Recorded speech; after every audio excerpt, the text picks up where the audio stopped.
दोनों प्रमुख दलों के 4 संविधान संशोधन को मैं लेना चाहूंगा। पहला संशोधन हुआ 18 जून 1951 में।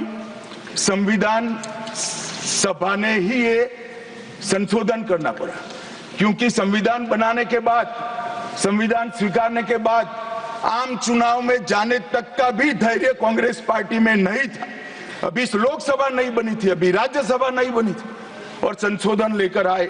अब उसका उद्देश्य क्या था? 19A जोड़ा गया। 19A जोड़ा गया, वो किस लिए जोड़ा गया? अभिव्यक्ति की आजादी पर स्वतंत्रता को, अभिव्यक्ति की आजादी, अभिव्यक्ति की स्वतंत्रता को कर्टेल करने के लिए पहला सुधार आया। और किसने किया मान्यवर? उस वक्त प्रधानमंत्री कौन था? श्रीमान जवाहरलाल नेहरू उस वक्त प्रधान।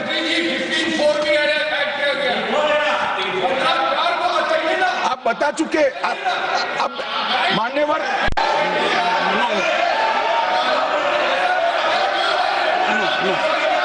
No, sit down. Jairam ji, he not yielding. He not yielding. We heard leader of the opposition. मान्यवर, Unless there is yielding, let us hear. मान्यवर, मेरा लंबा अनुभव है आजकल करते हुए।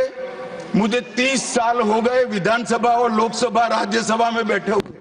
संसद में भाषण करने का मेरा अनुभव है मान्यवर। वो विरोध तभी कर सकते हैं जब मेरी बात सच न हो।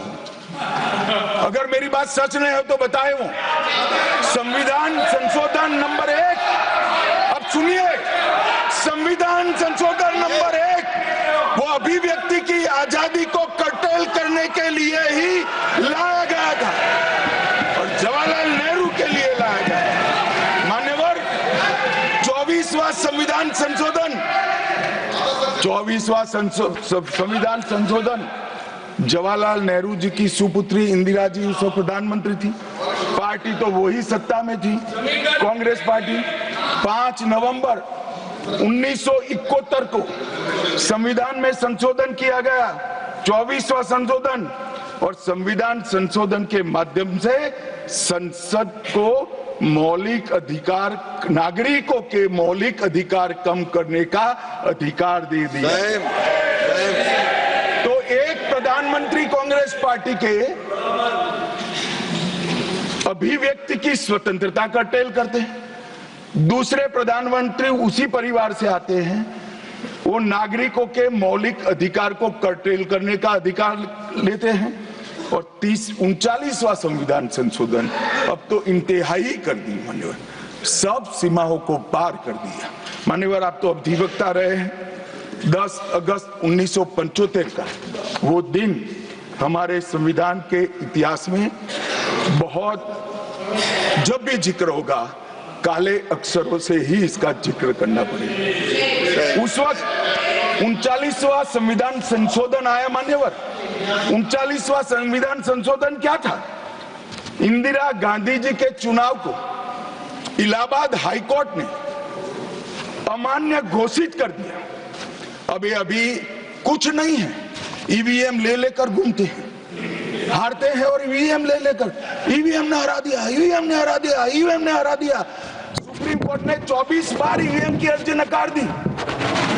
चुनाव आयोग ने 3 दिन ईवीएम 10 से 5 बजे तक रखा कि भाई कोई हैक कर बताए। कोई नहीं गया, सुप्रीम कोर्ट में कोई नहीं गया, और हारते हैं तो ईवीएम का दोष निकालते। मान्यवर, एक ही समय, एक ही दिन 2 परिणाम घोषित। एक महाराष्ट्र में सुपड़ा साफ हो गया, जो जनादेश के साथ द्रोह किया था, इसका दंड महाराष्ट्र की जनता ने दिया, और दूरबीन लेकर दिखाई नहीं पड़ते। और उसी दिन वो झारखंड में जीते। तो महाराष्ट्र में ईवीएम खराब है, और झारखंड में टप से जाकर नए कपड़े पहनकर शपथ ले ली। अरे भाई, जरा तो शर्म करो, जनता देख रही है। एक जगह ईवीएम सही है, एक जगह ईवीएम खराब है। मान्यवर, ऐसा कैसे हो सकता है?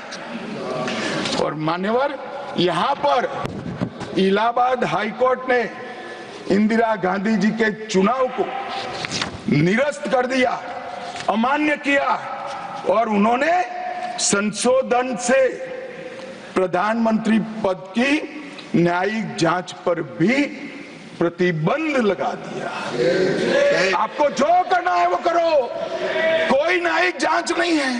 ये अभी जो अधिकारों की गुहार लेकर घूमते हैं मेरे कम्युनिस्ट भाई, मैं उनको पूछना चाहता हूं, किसके साथ बैठे हो? किसके साथ बैठे हो? रात को अंधेरा कर कर अपनी आत्मा को टटोलना भैया, मालूम पड़ेगा। और ये संविधान संशोधन मान्यवर रिट्रोस्पेक्टिव इफेक्ट से किया गया कि पुराना भी मुकदमा है तो वो खारिज हो जाएगा। कभी ऐसा होता है? हमारे प्रधानमंत्री तो कहते हैं मैं प्रधानमंत्री नहीं हूं, प्रधान सेवक। और कोई कहता है कि मुझ पर मुकदमा नहीं हो सकता, मैं शासक हूं, शासक के खिलाफ उंगली नहीं उठाई जाती। भले संविधान ने अधिकार दिया, वो अधिकार हम समाप्त कर देते हैं। और मान्यवर ऐसे ऐसे सुधार किए हैं। मान्यवर उस वक्त भी श्रीमती इंदिरा गांधी थी और 42वां संविधान संशोधन आया। मान्यवर अभी अभी सुबह दूसरे सदन में वन नेशन वन इलेक्शन का बिल पेश हो रहा था। सारी कांग्रेस पार्टी और इनके साथी दल लोकसभा को, विधानसभा और लोकसभा का कार्यकाल बदलने का अधिकार नहीं। मैं सुन रहा था, है नहीं है तो जब बिल आएगा तब चर्चा करेंगे। परंतु भाई आपने क्या किया? 42वें संशोधन से 3 जनवरी को लोकसभा और राज्य की विधानसभाओं का सामान्य कार्यकाल 5 वर्ष से बढ़ाकर 6 साल कर दिया। क्यों किया? कि अभी चुनाव होगा तो हम हार जाएंगे, इसलिए लोकसभा को ही लंबा कर दो। इतनी निर्लज्जता के साथ विश्व में कोई संविधान संशोधन नहीं हुआ होगा। मान्यवर दूसरा, कुछ कानून पारित करने थे, सदस्य उस वक्त ज्यादा विरोध तो कर नहीं सकते थे, मगर विरोध करने का नया तरीका कुछ कांग्रेस में जिसमें हिम्मत थोड़ी बची कुची थी, इन्होंने कहा एब्सेंट रहने लगे तो क्वारम नहीं होता था।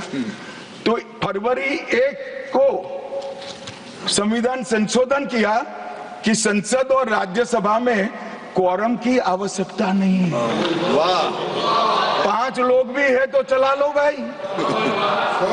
इसके बाद राष्ट्रपति शासन की अवधि, खड़गे साहब किया है तो सुनना पड़ेगा, हिम्मत के साथ सुनना पड़ेगा।